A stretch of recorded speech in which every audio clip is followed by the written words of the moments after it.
Assalamualaikum warahmatullahi wabarakatuh. Perkenalkan, nama saya Zahra Alia. Saya dari Prodi Bimbingan Konseling Pendidikan Islam. Dosen pengampu saya yaitu Bapak Muhsin Sintong Tambulon MPD. Dengan dibuatnya video ini karena tugas kami dari mata kuliah tafsir dan ilmu hadis. Dan tugas saya yaitu surah Luqman ayat ke-13.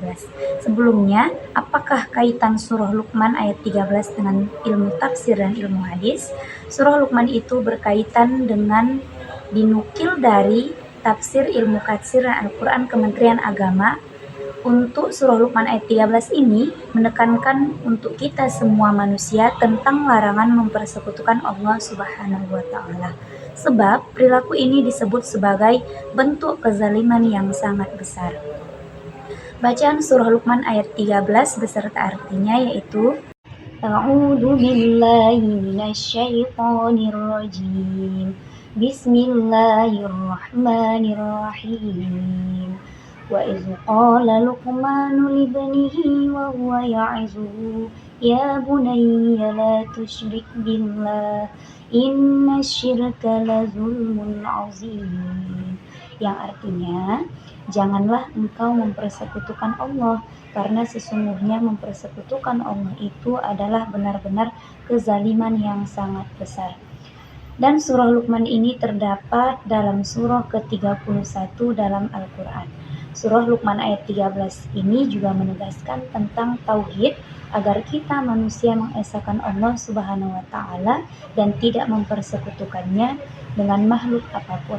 Sebab mempersekutukan Allah merupakan perbuatan yang syirik yang dapat merusak keimanan seseorang, terjebak dalam kekufuran dan membawa kepada dosa. Dan asbabun nuzul surah Luqman ayat 13 ini mengandung banyak hikmah bagi muslim untuk tidak menyekutukan Allah dan selalu mensyukuri segala nikmatnya. Surah Luqman ini bermula dari seorang laki-laki yang bernama Luqman Hakim yang mengajarkan kepada anak-anaknya untuk mempercayai balasan atas perbuatan yang dilakukan di dunia. Pendidikan syariah meliputi dua hal, yaitu mendirikan sholat dan amar ma'ruf nahi dan munkar. Pendidikan karakter meliputi perintah untuk bersyukur kepada Allah atas semua karunia-Nya. Kenapa Allah menurunkan surah Luqman? Abu Hayyan menyebutkan bahwa surah ini turun karena Quraisy menanyai kepada Nabi Muhammad tentang Luqman dan anaknya dalam rangka menguji dan menyusahkannya. Menurut Ibnu Abbas radhiyallahu anhu, Luqman Hakim adalah seorang pengembala. Riwayat yang lain juga menuturkan bahwa Luqman Hakim ini adalah seorang qadhi di kalangan Bani Israel pada masa Nabi Daud alaihissalam. Untuk surah Luqman ayat 13 ini menekankan tentang larangan mempersekutukan Allah Subhanahu wa Ta'ala. Sebab perilaku ini disebut sebagai bentuk kezaliman yang sangat besar. Kemudian setelah menasihati anaknya agar menyembah Allah semata. Dan hadis tentang surah Luqman ayat 13 yaitu haddatsana Qutaibah bin Sa'id haddatsa Jarir an A'mas an Ibrahim al-Qanati an Abdillah radhiyallahu anhu qala lamma nazalat hadhil ayah alladziina aamanu wa lam yalbasu iimanahum bizulmin syaqqa dzalika ala ashabi Rasulillah sallallahu alaihi wasallam faqalu ayyuna lam yalbithu imanuhum bizulmin faqala Rasulullah laisa bidzalika tasma'u ila qawlihi innasyirka lazulmun azim. Hadis ini berasal dari hadis yang sahih dari Bukhari nomor 4403 kitab tafsir Al-Quran.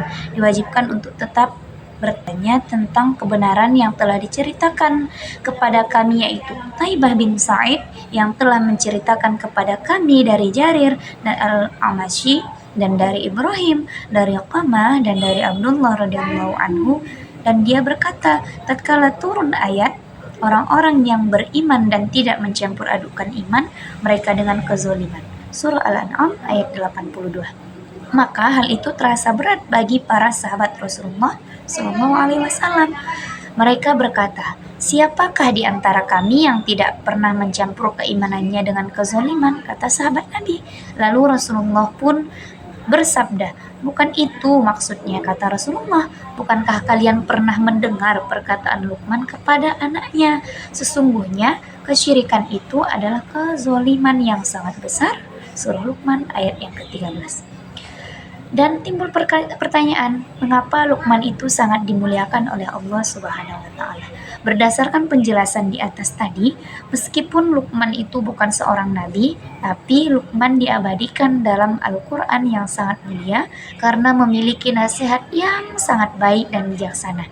Hal ini diisyaratkan agar seluruh orang tua dapat meniru apa yang telah dilakukan oleh Luqman pada anaknya. Mungkin ini saja yang dapat saya sampaikan. Kalau saya salah berarti itu berasal dari saya sendiri, dan yang benar dari Allah Subhanahu wa taala, baik itu dari kata-kata dan cara pengucapan saya. Wabillahi taufik wal hidayah. Sekian, syukron, wassalamualaikum warahmatullahi wabarakatuh.